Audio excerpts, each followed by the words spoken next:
안녕하세요. 자동차 산업과 2차 전지를 심도 있게 분석해서 전달해드리는 한중입니다. 자, 오늘 LNF도 함께 보도록 할 건데, 제가 지난 시간에 이제, LNF 관련해서 좀 말씀을 드렸었고, 양극재 관련해서 제가 금액적으로 좀 비교를 해드렸잖아요. 이 양극재 4대 기업을 대규모 공급한 이 금액 자체를 LNF랑 좀 비교를 해드렸는데, 많은 분들이 이제 원자재 가격 변동에 따라서 금액적인 부분으로는 차이가 좀 많이 나아 보인다.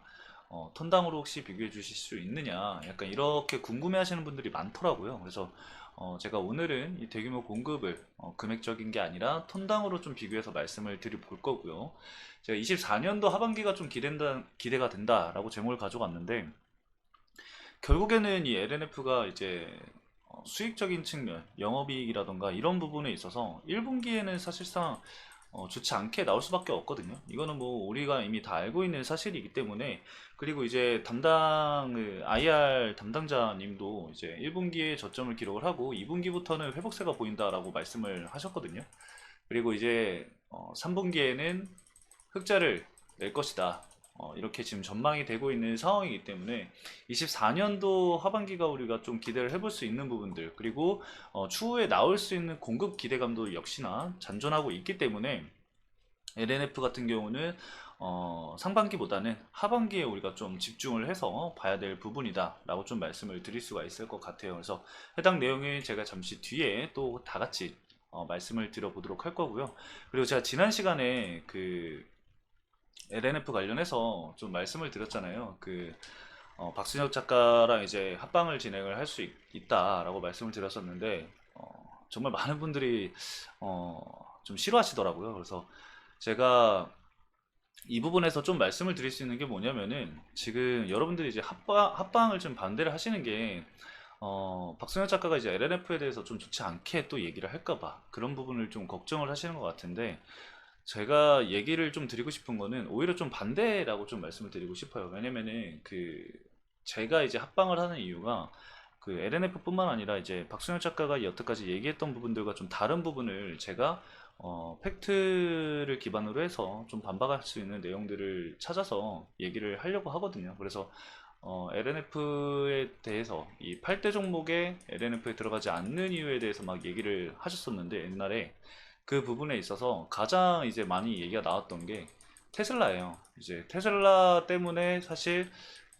LNF는 큰 성장을 하지 못한다. 이제 이야기를 말씀을 많이 하셨는데, 이제는 이제 고객사가 다변화가 지금 진행이 되고 있는 상황이잖아요. 그래서 많은 상황들이 좀 달라졌고, 이제 어, 과거에 이제 좋지 않게 이야기했던 부분들에 있어서 제가 반박할 수 있는 내용들을 취합을 해서 이야기를 할 생각이기 때문에 그 부분을 좀 참고를 해주시면 될 것 같고, 저도 사람이다 보니까 그 모든 내용을 다 이제 준비를 하진 못했어요. 이제 어떤 내용들이 있었는지, 그리고 박수영 작가가 LMF에 관련해서 어떤 말들을 했는지 제가 전부 다는 찾지 못했거든요. 그래서 혹시나 여러분들도 아시는 게 있으시면은 댓글란에 남겨주시면은 제가 그 부분까지 체크를 해서 팩트 체크를 한 후에 반박을 할 예정이니까요. 여러분들 자유롭게 댓글 남겨주시면 감사하겠습니다. 그래서 너무 우려되는 부분들 없도록 제가 이야기를 할 테니까요. 여러분들 천천히 봐주시면 좋을 것 같습니다. 자, 그리고 이제 공급 내용을 좀 체크를 해봐야겠죠. 우선은 포스코 퓨처엠 먼저 간단하게 좀 체크를 해보고 천천히 다 함께 보도록 하겠습니다. 자, 우선 포스코 퓨처엠 같은 경우는 106조 원인데, 106조 원은 이제 과거에 있었던 계약을 포함을 해서 이야기를 한 거기 때문에 오늘은 이제 작년에 진행했던 이 세 개의 계약만 대해서 말씀을 좀 드릴게요. 우선은 LG 에너지 솔루션의 이 30조 원을 진행을 했었는데, 이 판가를 이제 원재적 판가를 적용을 45달러로 계산을 했을 때 전체 51만 톤 수준으로 진행이 됐고요. 그 다음에 삼성 SDI의 40조 원은 이 킬로그램당 50달러로 가정을 해서 계약 규모는 10년간 61.7만 톤으로 추정이 되고 있습니다.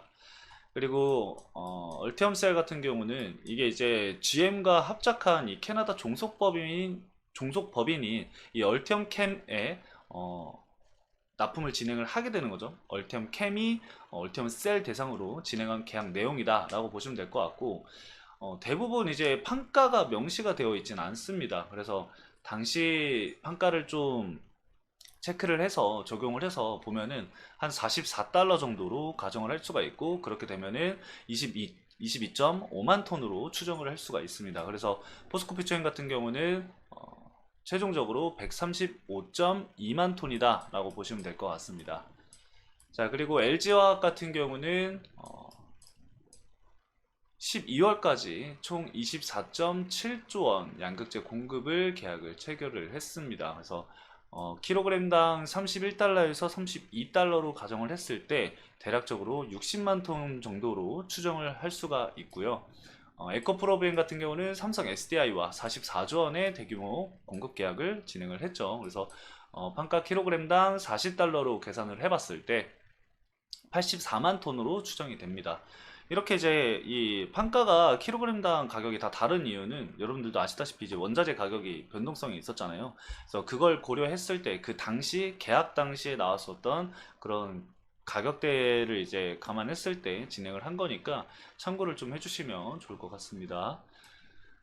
그래서 이제 84만 톤으로 현재 추정이 되고 있는 상황이고, 마지막으로 이제 우리의 LNF는 노스볼트 구조원 규모가 17.6만 톤 규모로 체크를 할 수가 있고요. 그리고 SK온 같은 경우도 한 30만 톤 정도로 체크를 할 수가 있기 때문에 총 47.6만 톤으로 추정이 되고 있습니다.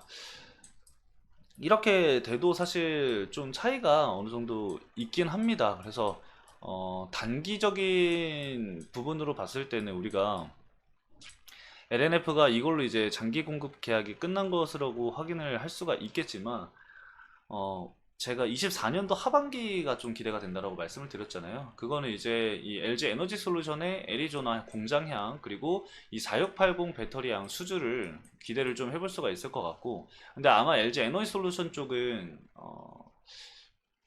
중장기 공급 계약보다는 아마 단기적으로 공급 계약이 될 가능성이 굉장히 높습니다. 왜냐면 이제 LG 에너지 솔루션도 뭐 그 LG 화학이라던가 이쪽으로 이제 코스모 신소재라던가 이쪽으로 수주가 갈 가능성이 높기 때문에 LNF가 이제 계속해서 이제 가져가야 될 숙제가 이 LG 에너지 솔루션의 물량을 낮춰가는 거거든요. 그래서 많은 기업들과의 이 사업 다각화를 통해서 그런 부분들을 좀 해결을 해야 되는 부분인데, 지금 이렇게 계속해서 공급사 다변화를 진행을 하고 있는 상황이고, 노스볼트 같은 경우는 한국 업체 중에 유럽 고객사와의 최초 장기 계약 체결이라고 해요. 그래서 그런 부분들을 우리가 봤을 때 다른 계약들도 좀 생각을 좀 해볼 수가 있을 것 같다. 그리고 완성차 업체 쪽에서도 이제 계속해서 이 전기차 가격을 낮추기 위해서, 가격 경쟁력을 위해서 배터리 내재화를 진행을 하려고 하는 상황이잖아요. 그래서 현대차양 수주, 추가 수주를 유력하게 현재 기대가 되고 있는 상황입니다. 그래서 이것도 아마 24년도 하반기쯤 이야기가 나오지 않을까 좀 기대를 해보고 있습니다. 근데 이것도 아직 명확한 부분은 아니기 때문에 참고만 좀 해두시면 좋을 것 같고, 방금 말씀드렸듯 이 원가 경쟁력을 원하는 OEM사와의 직계약, 그리고 기술 경쟁력을 원하는 신생 배터리사와의 계약이 갖는 의미는 이 LNF의 고용량, 하이니켈 제품군 경쟁력이 인정받는 것이다 라고 해석을 좀 해볼 수가 있을 것 같습니다. 그래서 공급 금액 같은 경우는 이 정도로 좀 참고를 해주시면 될 것 같고요.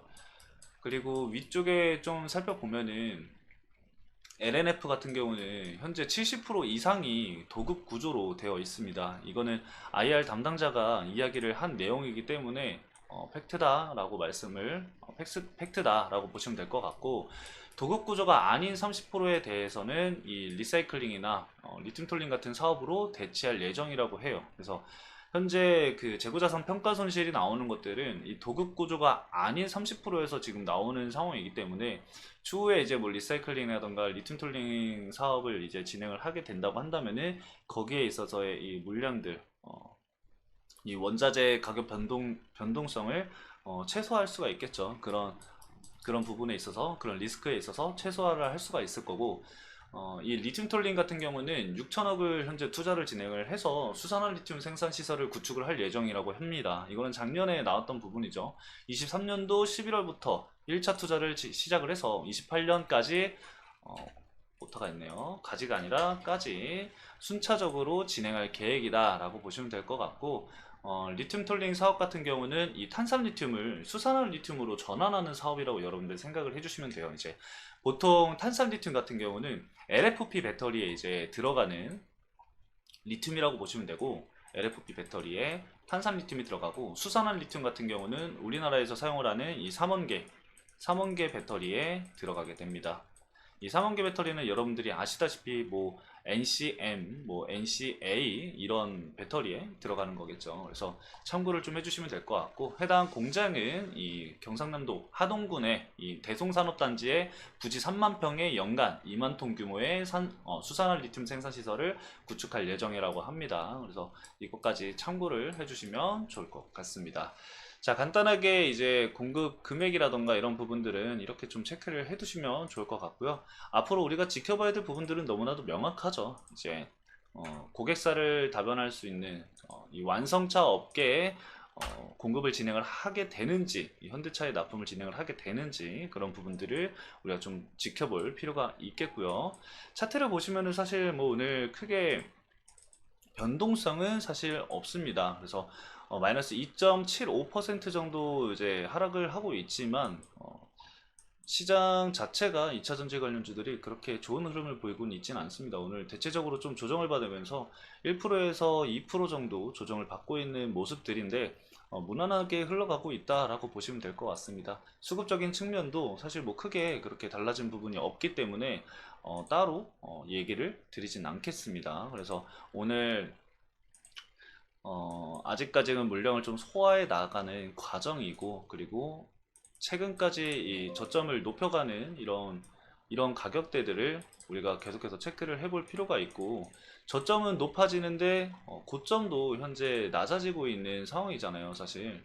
그래서 이 부분에 있어서는 우리가 이 삼각형이 수렴하고 있는 구간에서 과연 이 이격이 좁혀지면서 방향성을 어디로 잡을지를 우리가 이제 앞으로는 지켜봐야 될 거라고 생각을 합니다. 그래서 이 바운더리 내에서의 주가 움직임이 나오면서, 만약에 상단을 터치하는 시점에서 호재거리가 나오면서 주가 상승이 나온다고 한다면은 한 차례 이제 추세가 좀 전환이 될 수 있는 그런 움직임이 나올 가능성이 굉장히 높다라고 볼 수가 있겠고, 현 시점에서도 조정을 받더라도 제가 말씀드렸었던 이 추세선 내에서 좀 움직임을 보일 가능성이 높지 않나 생각을 하고 있습니다. 그래서 이런 부분들을 좀 체크를 하면서 1분기 실적 발표가 나왔을 때 어느 정도의 충격이 있을지 그 부분만 좀 체크를 하면 될 것 같습니다.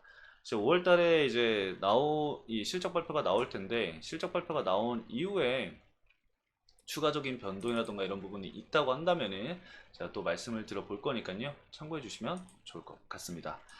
자, 그리고 제가 아까 영상 초반에서 말씀을 드렸다시피 궁금하신 부분들, 그리고 이 LNF 관련해서 좀 제가 찾아봐 드렸으면 좋을 것 같은 그런 부분들이 있으면은 언제든지 댓글란에 남겨주시면 제가 영상을 촬영하는데 참고를 하도록 하겠습니다. 자, 오늘 여기까지 말씀드리면서 마치도록 하겠습니다. 해당 영상도 시청해주신 여러분들 감사합니다.